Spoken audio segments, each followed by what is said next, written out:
You're listening to the Everyday is a New Day show. Inspirational conversations with movers and shakers about moving forward and choosing to embrace a positive outlook. Now, here's your host, Kim O'Neill. Welcome. My name's Kim O'Neill, and I'm a twice certified transformational coach, Reiki master, best-selling author, podcast host, former crime analyst, and big believer in learning from everything so you can confidently move forward in life. You can join us for the live shows most Wednesdays on Facebook at 6 p.m. Pacific time. And now, here's today's newest awesome guest. With that said, I'm really excited to bring to you today's guest, all the way live from Sweden, Kelly Odell. Welcome, Kelly. Hello there, Kim. Ooh, I'm so excited for today. Okay, so the way I'm going to do this is I'm going to give everyone a little bit about your background by reading to them portions of your bio, and then we'll get into our conversation. Okay, so for everybody meeting Kelly Odell for the first time, Kelly Odell is an inspirational speaker, management educator, and the best-selling author of The Human Way, the 10 Commandments for Imperfect Leaders.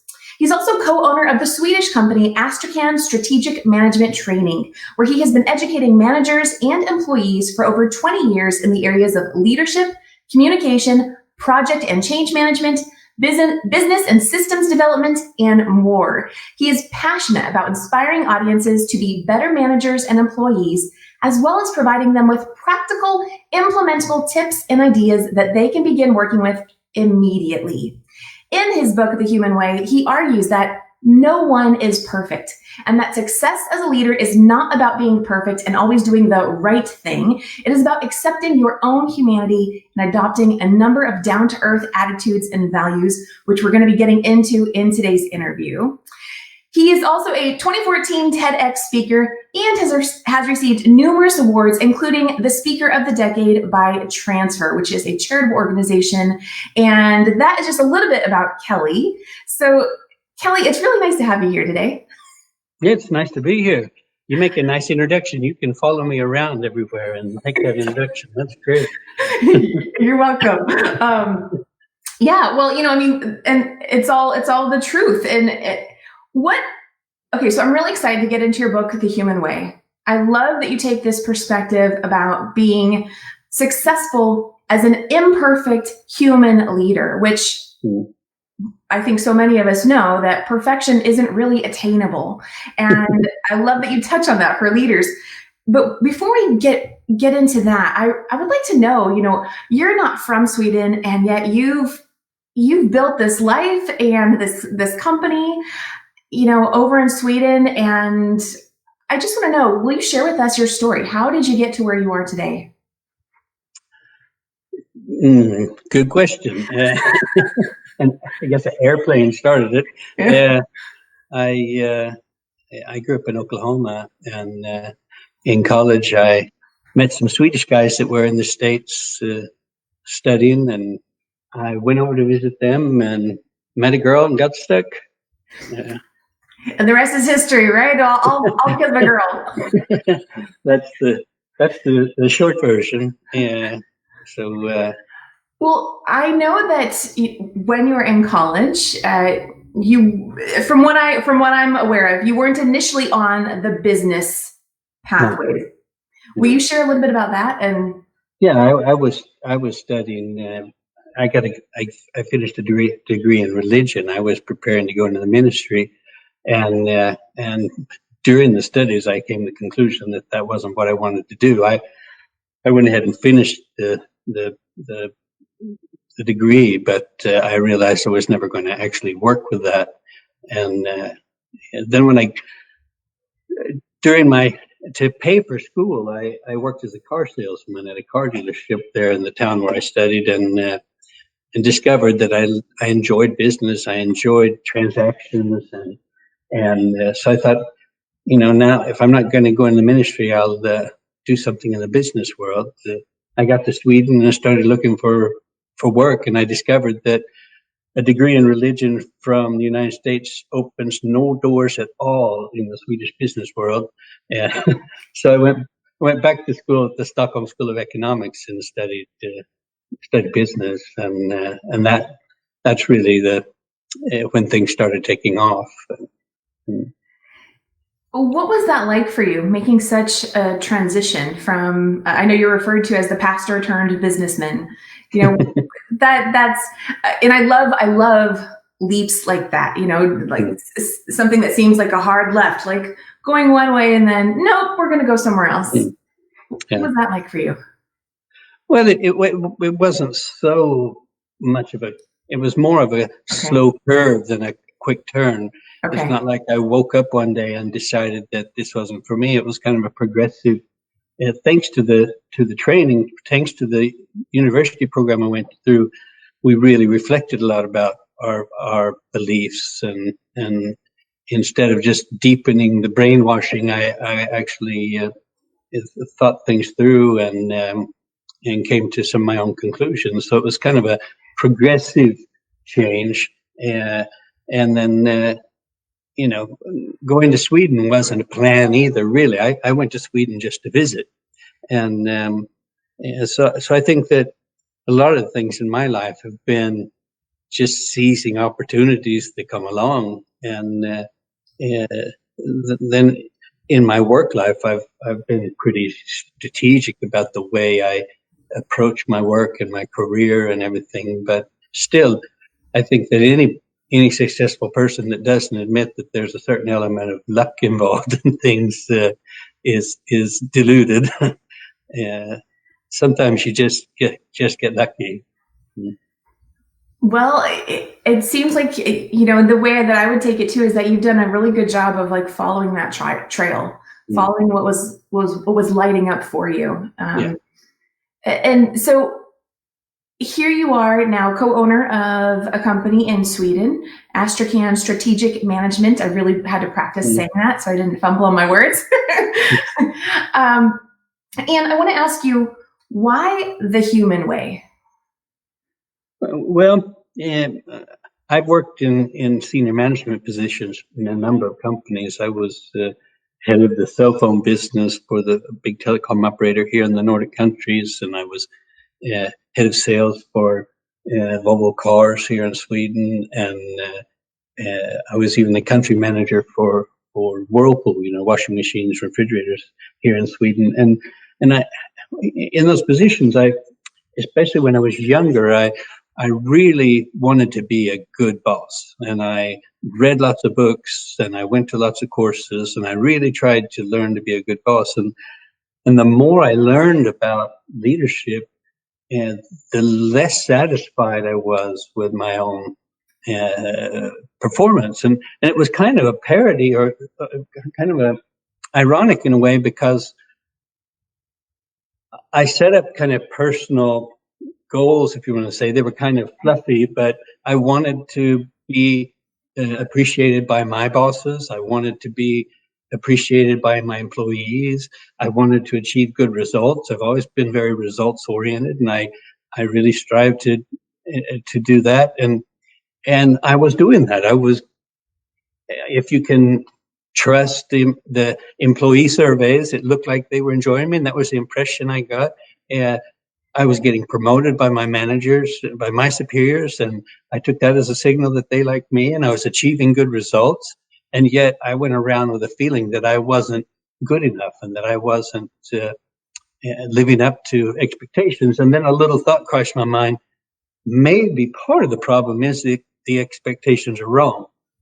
And I went back to the literature, and I started thinking about it, and I realized that a lot of the management literature on leadership is kind of utopian. It paints a picture where me as a leader never dropped the ball. I was never too stressed that I didn't say hi to someone in the hallway when I went past them. Quite the opposite. Told me to always do that, but sometimes I forgot. Sometimes I was just human, and then it started crossing my mind, well, maybe there's a little group of people that somehow are sort of superhuman when it comes to leadership, but there are hardly enough of them to fill all the management positions there are. And so I started thinking, how could it be that just a normal person like me could also become a good leader? And that's where the whole kind of human way, the human perspective, instead of teaching some kind of. I think the expectations on employees were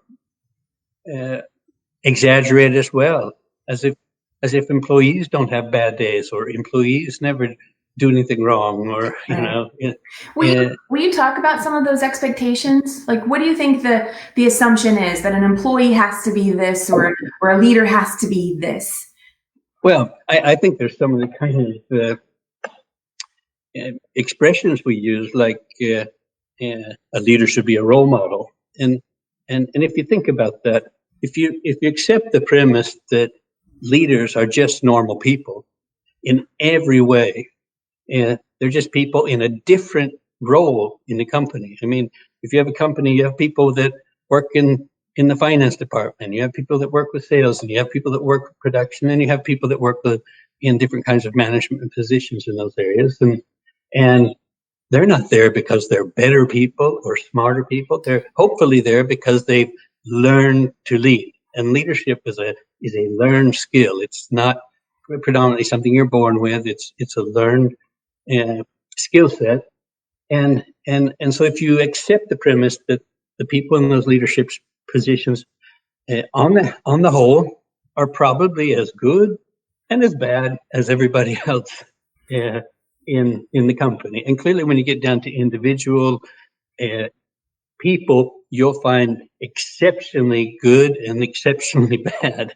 But on the whole, I mean, that could be said of everybody in an organization. So that if you accept that premise, then you really have to start thinking, how can one person have the responsibility of being a role model for another? I think everybody in an organization should try to be a role model for each other, regardless of what position they have.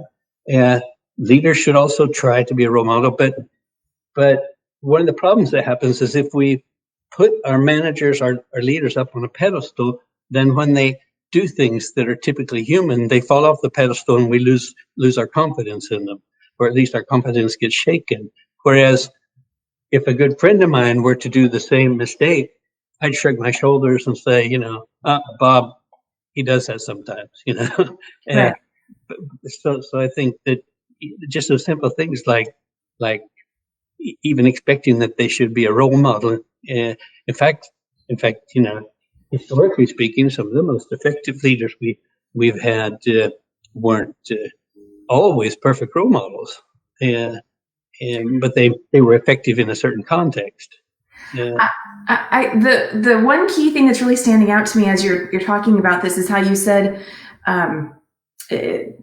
something about they learn to be good leaders or something like that. Yeah. It was the key word "learn" that you used, which implies it's going to be an ever evolving process, and there's a degree of openness. An openness to experiencing those mishaps and learning from them so they can choose to do something different next time. And not everyone is always so open to learning. Yeah. Well, again, I think from my personal point of view, what drove me all the time was that I wanted to achieve good results. And I realized, especially when I got higher management positions, that the organizations were so complex that I couldn't rely on my knowledge or skills to succeed. I had to rely on a lot of other people. And so that, that this kind of superhero boss mentality is just betting for failure, because unless you're running a very small company, with 5 employees and you're best at whatever you do, I mean, as soon as you get up to a certain level, the complexity is just so high that no manager can be expert at everything, and shouldn't be. And I think the whole thing, there's kind of a false notion that I meet people quite often that still say that, I think that leadership, you're born with it, and I think that clearly you might. I mean, genetically, we know that some of us are born with genes that make us taller, and some make us shorter, and all kinds of variations. And it may be that someone is born with certain things that might make it easier for them to become a good leader, but I always think about a good friend of mine who's he's one of these people that is just musically gifted, and I suspect he was born with a lot of musicality. Yeah, and he can sit down at a piano or pick up a guitar and play all kinds of pop songs and stuff. Yeah, but if it's a hard song, if it's complicated, if you put Bach in front of him or you put notes in front of him, he's lost. Yeah, and because he's an interesting character, because he's probably his most his most interesting characteristic is his total lack of character, and and he he's one of these people that just kind of cruise through life and never really works at anything. So that if you think about all that musicality he was born with, he stops at a certain level. Whereas someone who maybe wasn't born with all his natural gifts, but really works at it, will surpass him as a musician.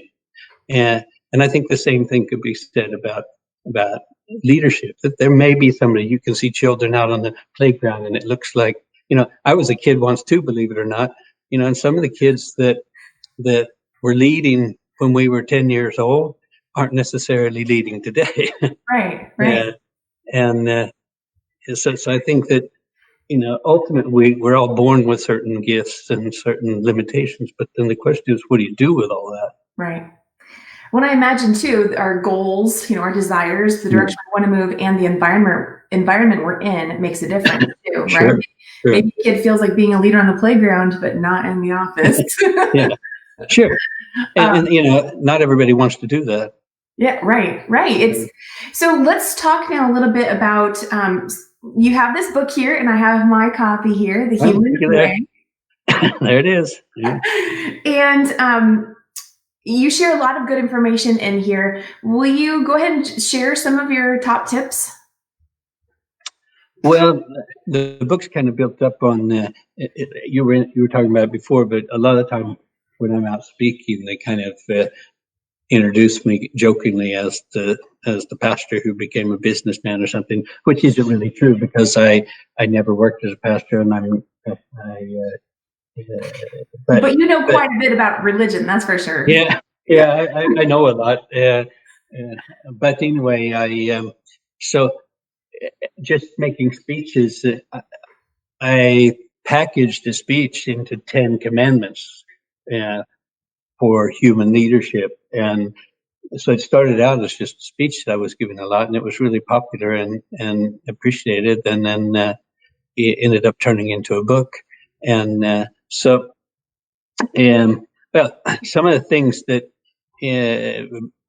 tend to be picked up on that are a little more provocative. I mean, we've touched on this a little bit, but I think the first commandment talks about being humble, and I think that that's something that a lot of us in management positions could need to practice, and it's not actually all our fault, because people put you on a pedestal.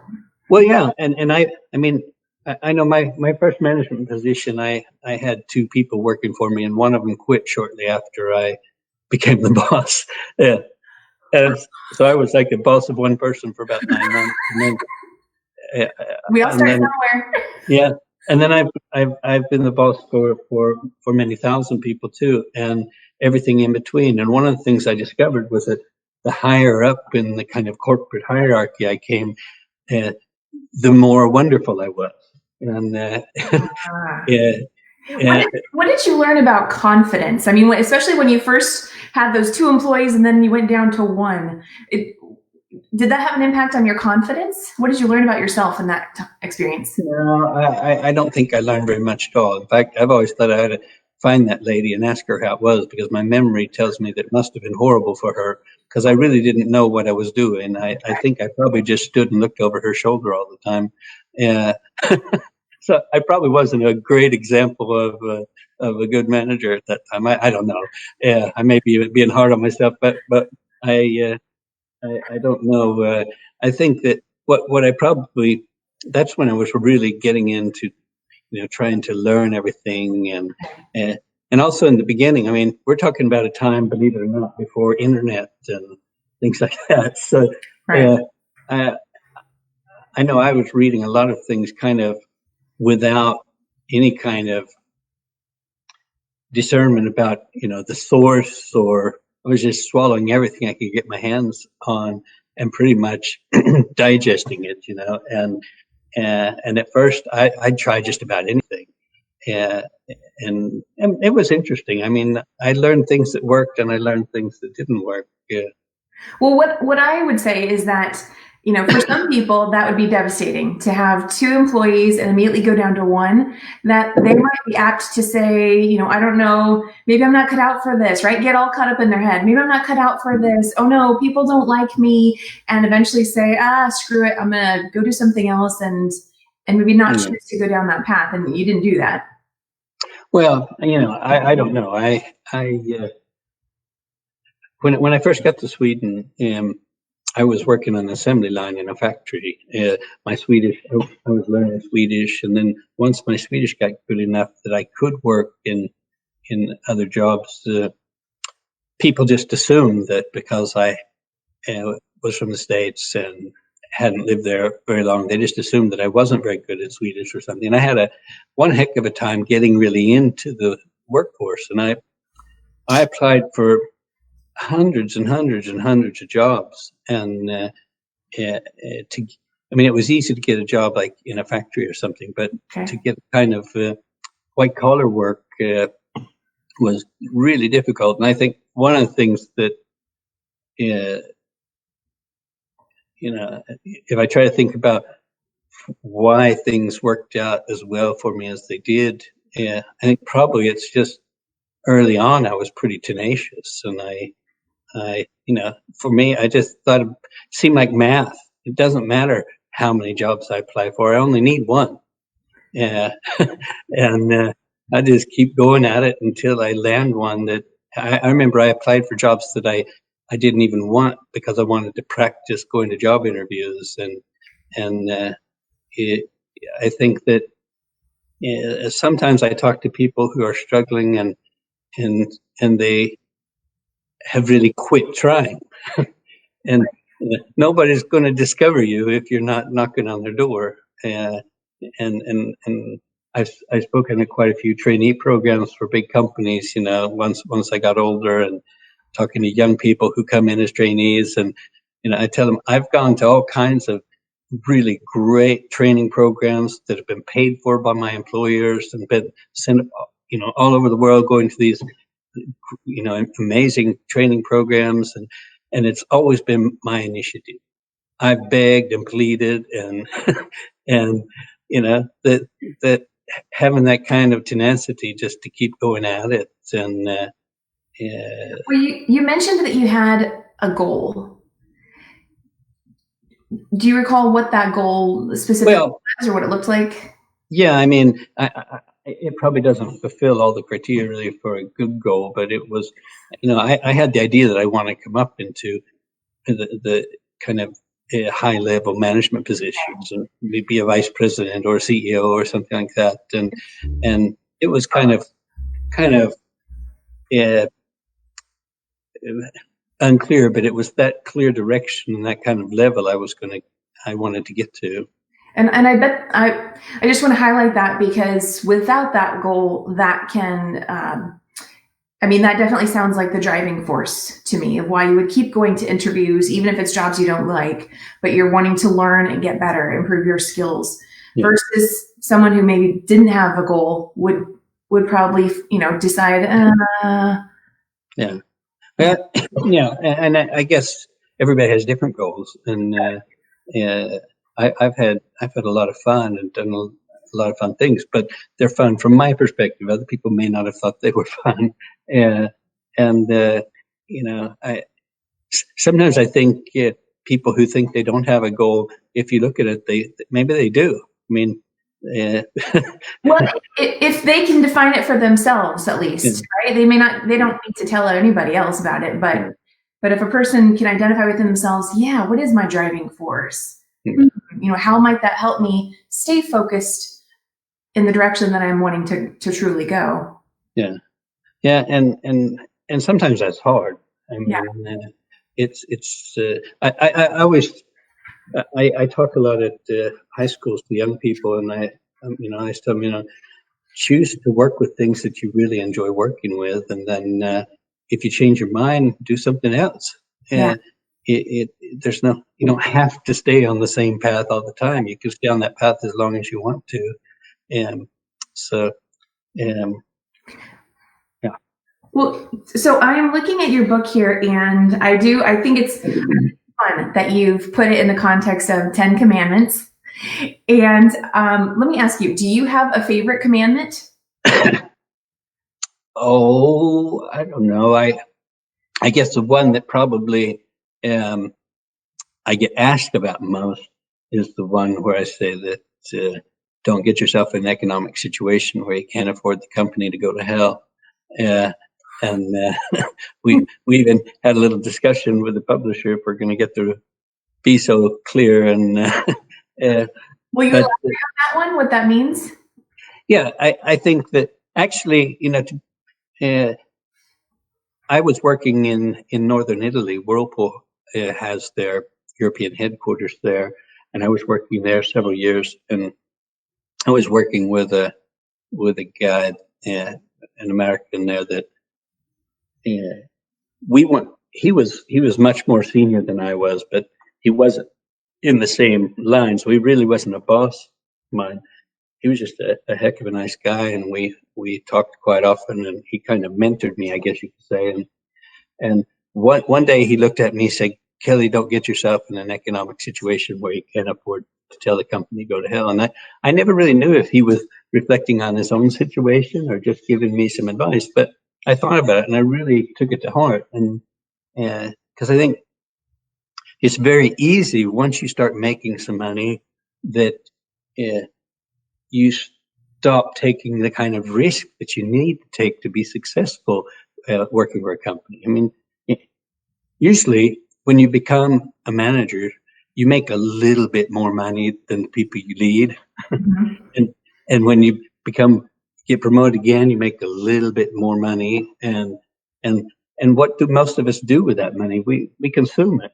And we get a nicer home and a nicer car, and there's I'm not moralizing about that. That's up to everyone to decide for themselves. But then one day, you're in a situation where you really have to take a position. It's an important question, and you need to say what you think, and you're getting ready to kind of go against the stream, and then you think, oh, gee, I've got my mortgage, and I got, maybe I better just let this one slide by. And at that point, you stop adding the value that you're getting paid for. Right. And that one's connected to the one, forgive us, the one before it or after it, where I talk about taking risks, and that you have to do your job. You have to risk your job to do your job. Right. And I think that when I've thought about why we pay managers more money than other people, the only real good logic I can come up with is that they take more risk. It's a kind of risk premium. It's not because they're smarter or anything like that. So is it possible that when someone reaches a higher level of leadership or manager, a manager role in an organization, because of that taking risk, is there a level of fear that starts to set in? Sure, I think there is. And I think you see it over. I've had a lot of experiences like that. I probably experienced it myself, but I've had managers that, if you come in and you have a lot of new ideas, really exciting ideas, and you can just tell that they're thinking, gee, all the ways this could go wrong, Right. and the whole kind of cover your ass mentality that you can bump into. But I learned when I did my MBA, they taught us that the higher the risk, the higher the return. If you're not taking risks, you're not going to get any returns. And if you do take risks, it's going to go to hell once in a while. That's just part of it. But if you don't take risks, then you're not going to move ahead. You're not going to whatever situation that you're in. And I think sports psychology can tell us a lot. If you think about the best paid baseball players in the world miss the ball about 2/3 of the time. And, Right. uh, a world champion or world champion high jumper knocks the bar down more often than they get over it. And in the business world, we say, "Oh, what a failure!" Mm. And yet a baseball player can bring in a ridiculous amount of money, uh, and uh, and the business model works. The club doesn't go bankrupt because they're paying those players all Right. that money. The business model works. So I'm often working with getting people to open up, and not only the people but the whole organization, to develop a culture where you're more open to taking risk. And so how do you do that as a leader? How do you help the people start to feel safer and know that it's okay? They're not necessarily going to lose their job if they choose to take a risk. Yeah, but I think that losing your job shouldn't have anything to do with it. Shouldn't even be. That's a common fear. Yeah, I think people are afraid of losing their job. I think they're afraid of getting criticized. And a lot of the literature talks about celebrating failure. It's not even a question of tolerating failure. It's actually celebrating failure. In fact, the word tolerance is a word that I've gotten more and more tired of, because tolerance to me sounds like you really shouldn't do it, but we'll put up with it. Right. And I really don't like it, but I won't say anything. I think we need to embrace our failures. And why? It's not some kind of touchy-feely thing about embracing failures. It's a question of learning. If we do make a mistake in the organization, if something doesn't work out the way we thought it ought to, we need to learn why, so that we can avoid doing it again, and we can learn to do it better. If we, I meet organizations where they just sweep all their failures up under the carpet, and it gets to the point where you can't even walk on the carpet anymore because there's so much crap underneath it. And I say, if you don't lift up the failures and analyze them, learn from them, then you're doomed to repeat them. So, but if you learn from them, then you've just turned the money and effort that you spent on that into education, and so it's actually, today we talk a lot about being agile, and that's all about being open for taking risks. Now, a lot of managers get scared when I talk like this, and I point out that there's a difference between taking risk and doing stupid things. And if you if you get your training and you have the right equipment and you jump out of an airplane with a parachute, I think that's risky, but it gives a high return in the sense that it's something that's really fun. But if you jump out of an airplane without a parachute, that's not risky. That's just stupid. So that, of course, we want to eliminate stupid things, but we don't want to eliminate risk. And I've sat in big organizations where we've talked openly about minimizing risk. I even said in one crazy discussion once, we were talking about eliminating risk. And I said, if we minimize or eliminate risk, then we minimize or eliminate our returns. Yeah, business is all about taking risk. And so I hear a lot about applying the things that you already know, but sure, don't let the things that are unknown prevent you from actually taking action on what you do know. Well, I mean, today the world is complicated. Businesses are complicated. And we're in a kind of a paradigm shift with digitalization. The fact that you and I can sit and do this interview from two parts of the world is just amazing. And all this has changed in the way we're doing business. Nobody knows where they're going, more than vaguely, and nobody is sure that the way they're going or the things they're doing are completely right. So if you don't have an open mindset and have an iterative way of working, you have to just experiment and test. You have a general idea where you're going, but you don't know what's going to get you there. I love that you said an open mindset. And I want to ask you,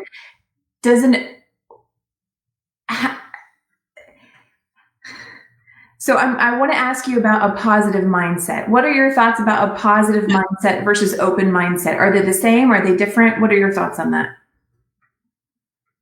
Well, I think that it depends on what kind of connotations you put on to the terminology. I think there's a certain kind of school of thought, if you want to say so, a certain line of thinking that you know everything is so positive, and that if something horrible happens to you, that's great because that's going to make you stronger. And I think those kinds of approaches oversimplify. Sometimes life is just rotten, and we have to cry, and we have to deal with those things.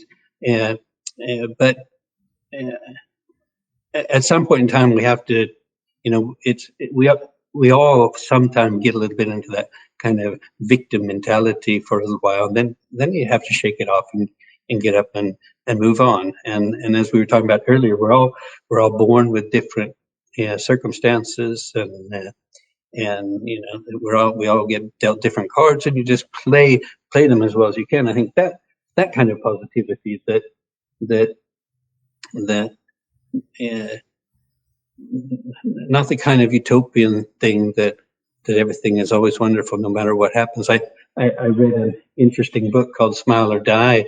A professor that looked at this positive thinking trend, and she got breast cancer, and she said that everyone told her that this was the greatest thing that happened to her, and that if she just thought positively, that everything would be wonderful. And she said, I was scared the whole time. I thought I was going to die the whole time, but she got well.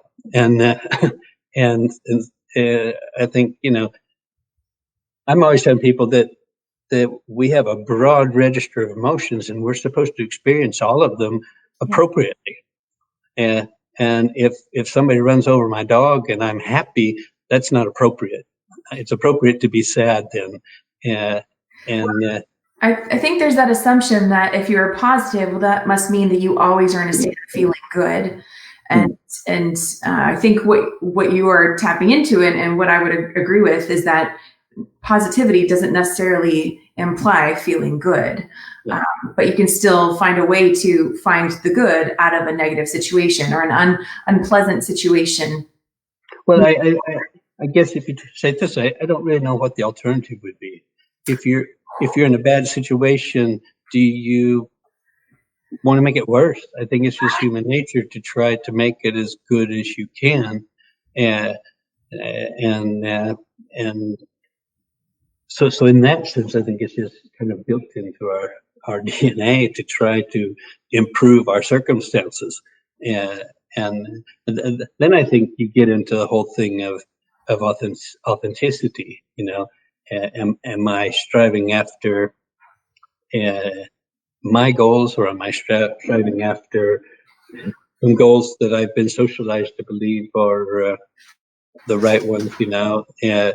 And that's not easy. That's not always easy to know. But I think from I like to think of myself as kind of a realistic optimist, and that I know that things get tough sometimes, but I also think that I can probably always figure out a way to get through them. And that's true probably until it's not. Well, I thank you for touching on that and really sharing your thoughts about that. And I think the point you just made about really what would the alternative be, I think is what it all comes down to. So that's I love that. There was a quote in here, and I had it earlier and I lost it, and I wanted to just highlight it. Do you mind if I share a couple of quotes from your book? Yeah, that's fine. Okay. So a wise manager should take advantage of team members' strengths and compensate for their weaknesses to ensure others feel confident to question decisions and offer comments and criticism. Will you elaborate on that?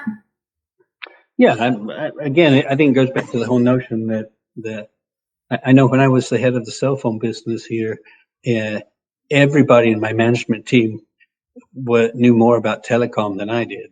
Yeah, and that could be intimidating until I reminded myself that I wasn't there to teach them about telecom. I was there just to lead them. They were the experts at telecom. And in a complex world, in a complex business, you want people to come with their ideas and the problems they see. And again, if you don't create that openness, you're not going to find out the good stuff, and you're not going to find out the problems. And so I think it's just, again, it's a pure necessity in order to succeed that we have that kind of openness. And that requires you as the leader to be human first, so others be comfortable in their humanness. Yeah. Well, and again, I guess I could say the same thing as I said before. What's the alternative? As soon as you start thinking you're more than human, then you probably shouldn't be the leader. And that it's only by acknowledging that my weaknesses. In fact, I got in the habit when I started. If I got a new management team or something, I'd out my weaknesses as far as I could immediately to them. Like I'd tell them that I have a bit of a temper. I don't lose it very often. As I've gotten older, it's gotten easier and easier to deal with. But I might explode sometimes, and if I do, don't worry. Nobody's gonna get fired. I'm embarrassed, and then and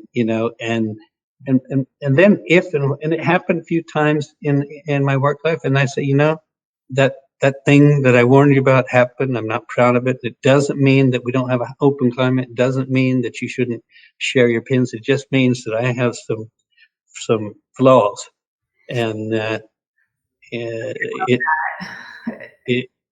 it creates an openness.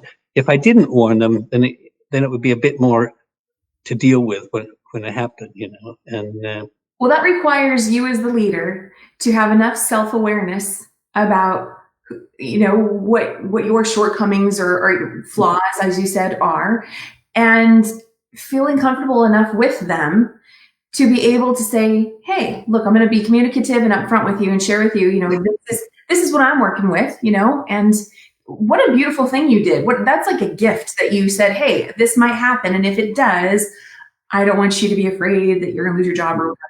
I mean, what do you hear from managers that you work with when you start talking about it being okay to be open and authentic like that? I mean, do they just freak out on you and say, oh my gosh, I can't do that? No, I don't think so. And I think a lot of managers are living in a kind of myth that they have to know all the answers. And in fact, I meet employees too who I met a group of employees a few weeks ago that their management had gone in a direction that didn't work out, and the boss there had said, we made a mistake. We didn't think this through right. We're going to change and go this way instead. And these people I talked to said, yep, they admitted to us that they're incompetent. And, and I said, well, yeah, if you want to do that if you want to translate it that way, I buy that. But then you're incompetent too, and we all are. If by that you mean that we all make mistakes, we all make bad judgment calls. Somewhere in the book, I talk about the difference between a mistake and a bad decision. And I think the example I use is if you study real hard for a test and then you get one of the questions wrong, that was a mistake. If you don't study for the test and get the answers wrong, that was a bad decision. And I think, keeping it clear that we're working in this way that nobody has a map of the future. Right. And so that, and I think, again, what's the alternative if a manager doesn't open up and say, hey, we thought wrong. We've learned from that. We're going to go another direction. What's the alternative to that? Pretending that you didn't? Everyone knows that. And some people do. Some people do. Yeah.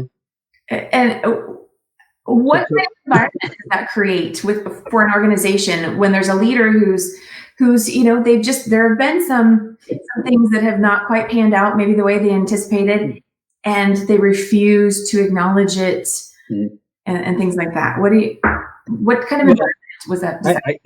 I think one of the things I usually talk to them about is, when you're not in the room, what kinds of things would you like them to be saying about you? I mean, would you like them to be saying that, and this guy thinks we don't know, he screwed up, he's trying to hide it, and they'll be giggling and laughing at you? Or do you want them to say, hey, he screwed up, he owns it? I think just because you don't hear it doesn't mean it's not going on. And you can create a climate where criticism doesn't get to you and stuff, but that doesn't mean it's not there. Yeah. What about the leader who doesn't know that everyone's talking about them behind their back? Well, I think as soon as you're a leader, you have to realize that everyone is talking about you behind your back. That was one of the eye openers for me when I went from being an employee to a manager, was that I wasn't as involved in the grapevine, and I wasn't always invited to those little informal get-togethers between the employees and stuff. And at first that kind of bothered me, but then I realized they need a place to vent. And I think, again, that's part of being human. It's not just human managers, it's human employees. And we need to vent. In Sweden, I see a clear trend, probably similar in the States, that a lot of managers are really frustrated about people complaining, and they're trying to erase the complaining. And I've seen quite a few of my colleagues that do things like I do, talking about, like, let's stop the bitching in the office and stuff like that. And that just demonstrates for me a lack of empathy and a lack of awareness for how people really work, because we need to bitch and complain sometimes. And the craziest thing I saw was a company that they put like in school, they had a little smoking square, where the students could go and smoke or something like that.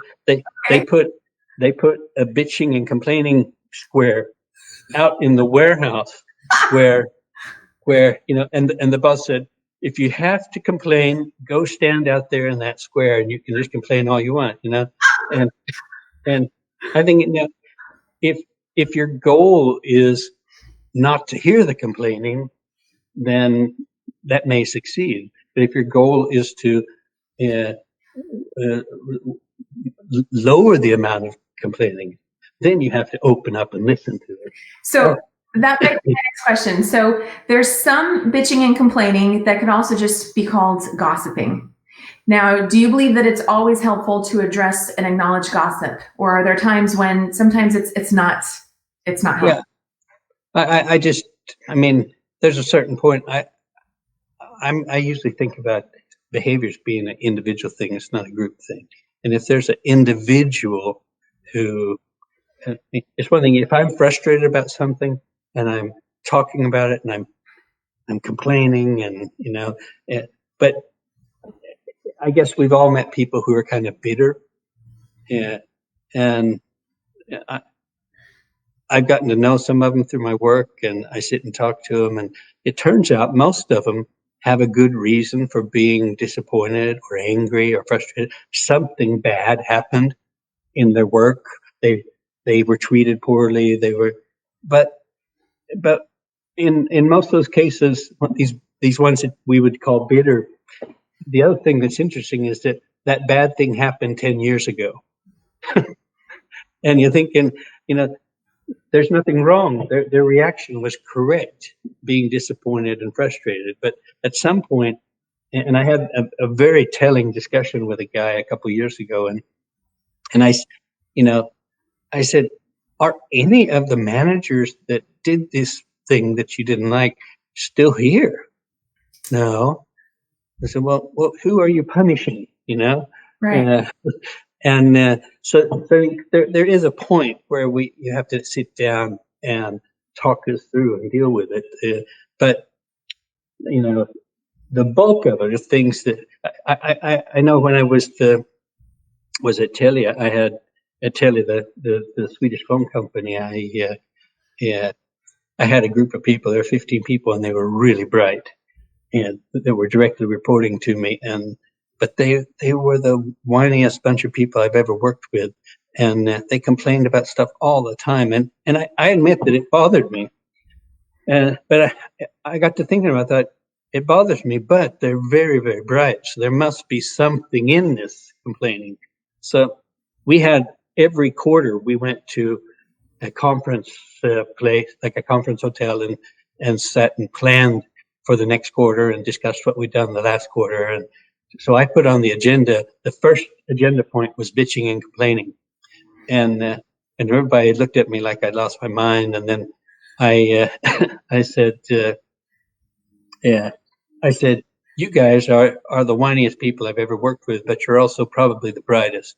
So I have to take it seriously. And so we got to talking, and I wrote up on the whiteboard. We got like 25 things up on the board, and then we did a kind of prioritization exercise. Okay. And looked at what things we can affect and what kind of things we can't affect. I mean, some of the things we were whining about were like, it's a recession, and that if you work in a company, that's frustrating, but there's nothing you can do about it. Other things we actually could do. So all this turned into 3 projects that we started and a handful of things that were just sort of just do it. And what I noticed was that the day-to-day bitching and complaining went down. People came to these quarterly meetings with a list that they'd written up. And so I'm always saying, you need to open the lid and let this come out instead of trying to stop it. Were there, did you notice, so what was the difference that you noticed moving forward? Did it actually alleviate some of the bitching and complaining, or were there some people where it just fueled more of it? Because I think that would be a lot of some people's mindsets about, oh, maybe I shouldn't do that. And I don't think you can, I mean, what fuels it is non-resolution. And a resolution can be, we've looked at this, we've thought it through, and we've come to the conclusion that we're not going to do anything about it. That's also a resolution. So you can let it go. We're not going to change this, or we're not going to fix that for whatever reasons. But taking them seriously, give them a serious answer, not condescending them or things like that. Take it seriously. And I think probably what people are thinking about, and it can be irritating. Some people just have kind of a bitching kind of a jargon. I know years ago I had a customer that I didn't know very well. I was in the town where he lives, visiting him, having a meeting with him, and in the evening we were going to go out to dinner. And he said, "Come by my house, and we'll wait for my wife, and then we can all go out together." And I said, "Great." So I went over to his house, and she came home, and as soon as she walked in the door, they started yelling at each other. And it was just for me, it was just horrible. And I said, "You know what? I'll go. We can do this some other time." And they stopped and they looked at me, and he said, "Don't worry about this. They call our marriage the 30-year war." And and they, I mean, that was years ago, and they're still together, and they're still happy, and they care for each other. And the fact that I may not want to have a relationship that looks like that, and well, I'm not in a relationship like that, so it's okay. And if they get a kick out, I think they've developed a jargon, and it doesn't mean that much. But it's hard for people who aren't initiated in that jargon to understand. So one of the things I work with a lot is just putting up kind of rules of the road. And the rules of the road, it's okay to complain. It's okay to come with point out problems and express frustration and things like that. But we have to be careful how we talk to each other. Yeah. And if someone were to express themselves in a way that, like these people did, if they did that at work, then I might have to sit down, help them understand how they're affecting other people, and it may not be in their best interest. And so I'm not saying we tolerate just everything, but I think I'm really concerned about the kind of trend towards just putting a sock in everybody's mouth. In fact, I met a manager the other day. He said, I think it's great if people point out problems if they also come with a solution. Right. And I thought, well, that sounds nice. Wouldn't it be wonderful if you worked somewhere where people were so competent that they saw a problem and they saw a solution? Yeah. But I said, that's not very realistic. Maybe they're just competent enough to see that there's a problem and they don't know how to solve it. But, wouldn't you want to know? I said, if an employee sticks their head into this conference room and says, I thought you might like to know that the office is on fire. I don't know how to solve it, but maybe you'd like to know that, Go away and come back when you have the solution, Yeah. So I think some of these things are kind of, they sound good, but when you think them through, it doesn't really make any sense. Wouldn't you want, as a business owner, I'm happy when my customers point out that we've dropped the ball. Think if they don't, if we're not living up to expectations, I want to know that they may not know what we should do to fix it. But so I think that kind of open communication is important.